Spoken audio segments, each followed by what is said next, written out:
Kuumizwa au kusalitiwa na mtu uliyemwamini ni jambo linaloumiza sana. Ni kawaida kabisa binadamu kutaka mtu aliyemkosea aone kosa lake, ajute na aombe msamaha. Hata hivyo, njia bora zaidi ya kufanya hivyo si kupiga kelele, kugombana au kulipiza kisasi cha wazi. Saikolojia inafundisha kuwa silaha kubwa zaidi ipo kwenye tabia yako, utulivu wako na jinsi unavyojichukulia. Hapa kuna mbinu 10 za kisaikolojia zinazomfanya aliyekukosea ajute na kuona thamani yako ukiwa mbali. Lakini kabla sijaendelea, kumbuka kusubscribe channel yetu ya YouTube kwa kufanya jambo la kiungwana. Bonyeza button nyekundu iliyoandikwa neno subscribe, unasubiri notification, unabonyeza kengele. Hapo utakuwa umejiunganisha nasi na umekuwa kwanza kupata updates zetu pindi zinapotoka. Namba 1, mbinu ya ukimya wa kimikakati. Mtu akikukosea, mara nyingi anatarajia ugomvi, kulia au kulalamika. Ukimpa ukimya wa ghafla na usio na hasira, no contact, unamtengenezea ombwe la kifikra, physiological vacuum. Anza kujiuliza, anawaza nini? Je, anijali tena? Nimepoteza nafasi yangu? Ukimya una nguvu wa kumlazimisha mtu akabiri dhamiri yake bila wewe kusema neno. Namba 2, ishi maisha yako kwa kiwango cha juu. Hakuna kitu kinachoumiza na kumfanya mtu ajute kama kuona maisha yako yanaendelea vizuri sana au hata kuwa bora zaidi baada ya yeye kuondoka au kukosea. Endelea kufanya kazi kwa bidii, vuta tabasamu la kweli na fanya mambo yako yanayokupa furaha. Akiona kuwa kitendo chake akikurudishi nyuma, atajihisi mdogo na asiye na nguvu yoyote juu ya hisia zako. 3, onyesha kutokujali. Kinyume cha upendo si chuki, bali ni kutokujali. Ukionyesha hasira, ina maana bado unahisia naye na ana nguvu juu yako. Ukikutana naye au kazungumza naye, kuwa mstaarabu, lakini usionyeshe hisia zote za karibu. Kuwa neutral. Mtendee kama mtu wa kawaida kabisa unayemfahamu kijuujuu.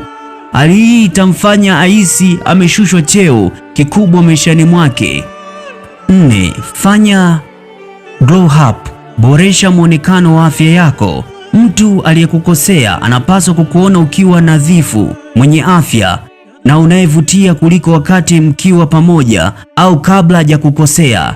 Jali afya yako, fanya mazoezi, vaa vizuri na jifunze vitu vipya. Mabadiliko haya ya nje na ndani yanatuma ujumbe tosha na wazi kuwa nimesonga mbele na ninajithamini. 5, epuka kulalamika kwenye mitandao ya kijamii. Watu wengi wakikosewa ukimbilia kuposti vijembe au nukuu za huzuni kwenye WhatsApp, Instagram au TikTok. Hili ni kosa kubwa la kisaikolojia, kwani linamwonyesha aliyekukosea kuwa amewahi kukuumiza na unamfikiria bado.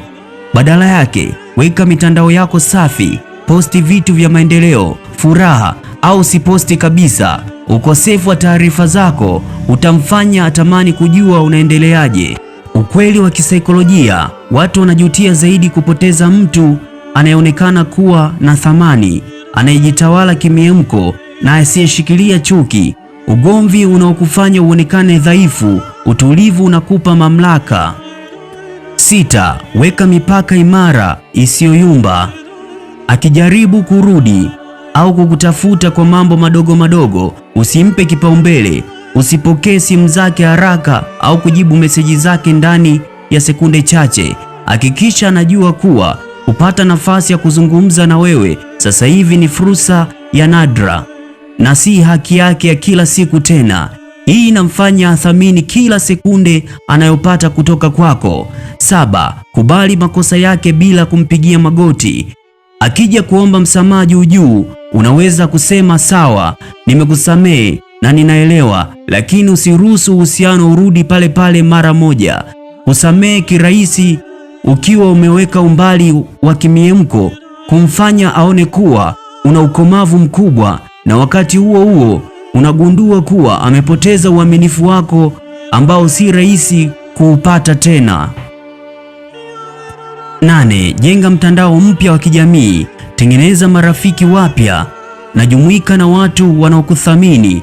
Unapoonekana kwenye picha au matukio ukiwa na watu wengi wenye furaha na mafanikio, inampa ujumbe aliyekukosea kuwa yeye hakuwa muhimili wa maisha yako na unaweza kupendwa na kuthaminiwa kwingineko. Namba 9. Usiwe mtu wa kupatikana kila wakati. Unapopatikana kila wakati anapokuhitaji, basi kunatengeneza hali ya kushusha blandi. Ruhusu ashindwe kukupata.